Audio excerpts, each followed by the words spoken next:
Fellow Ghanaians, good evening.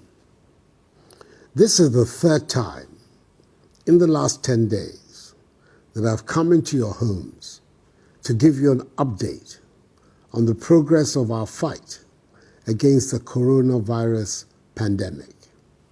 I'm going to be providing you regular updates. On Sunday, 15th March, I briefed you about the enhanced measures taken by government to deal with the virus, which has so far infected 19 persons in the country. Unfortunately, one person who tested positive for the virus but had serious underlying health complications passed away in the early hours of today. I'm reliably informed that all the other 18 persons are doing well and are responding to treatment.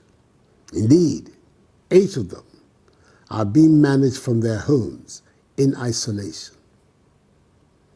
I am deeply humbled by the widespread nature of the support from you, the Ghanaian people, for the measures I have taken so far. Let me also commend both sides of Parliament for the expeditious and responsible manner in which they handled the passage of the Imposition of Restrictions Act, to which I have given assent. This morning, I chaired the daily interministerial committee meeting on our coronavirus response to review the current position. I'm encouraged by the numbers of Ghanaians who are observing the prescribed social distancing and enhanced hygiene protocols announced earlier.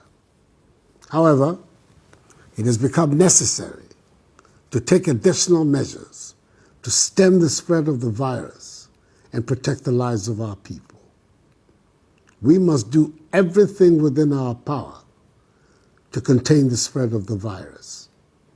Firstly, all our borders, that is by land, sea, and air, will be closed to human traffic for the next 2 weeks, beginning midnight on Sunday. Anybody who comes into the country before midnight on Sunday will be mandatorily quarantined and tested for the virus. This closure will not apply to goods, supplies, and cargo. Secondly, the Ministry of Health will not only step up its contact tracing efforts, but will also see to it that all persons who have been identified as having come into contact with infected persons are tested for the virus. More personal protection equipment are being procured to beef up supplies for our frontline health workers. 50,000 additional test kits have been ordered and are expected in the country very shortly. Thirdly, the Ministry of Health is mobilizing new and retired healthcare professionals to augment our preparedness in dealing with the possible surge in infections. It is heartening to hear of the numbers of retired healthcare professionals who have stepped forward to offer their services. Just as it is to note the Ghanaian entrepreneurs who have responded to this crisis by producing greater quantities of sanitizers and Veronica buckets. Let me reiterate my appeal to members of the pharmaceutical industry to scale up their domestic production of pharmaceutical products. Government will do its best to support them. As I've stated before, there will be a constant review of the measures announced and, if necessary, enhanced. Fellow Ghanaians, the cases of localized infections require that we maintain strict self-discipline and continue to practice prescribed social distancing and enhanced protocols in all aspects of our daily lives. We must wash our hands regularly, use alcohol-based sanitizers, stop shaking hands, and avoid unnecessary close body contact. I am pleading with each and every one of you.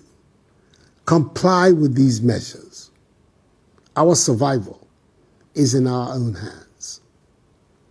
Whilst we continue to adhere to these measures and wrap up our efforts to defeat this virus, I urge all of us also to seek the face of the Almighty.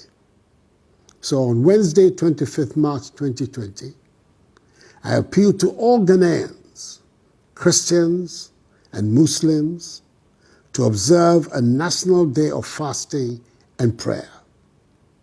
Let us pray to God to protect our nation and save us from this pandemic. I thank the men and women of God who prayed for the nation with me on Thursday and with the Vice President on Friday for their intervention. I applaud the efforts and courage of Ghanaians in the forefront of the fight against the virus. Health workers, immigration officials, customs officials, civil aviation officials, airport staff, port health officials, police and military personnel, and other essential service providers for this yeoman's work you're doing. Our nation is deeply in your debt. Fellow Ghanaians, all that government is doing is intended to achieve 5 key objectives. Limit and stop the importation of the virus. Contain its spread. Provide adequate care for the sick. Limit the impact of the virus on social and economic life. And inspire the expansion of our domestic capability and deepen our self-reliance. There are obvious difficulties ahead of us, and we should all brace ourselves to face them. I will be transparent with you and not shirk from sharing with you the realities of our situation. But I am determined to take whatever steps are necessary to safeguard our society, our economy, and our future. I remain confident that together and by the grace of God, we shall overcome. This too will pass. May God bless us all in our homeland, Ghana, and make us great and strong. Have a good night, and I thank you for your attention.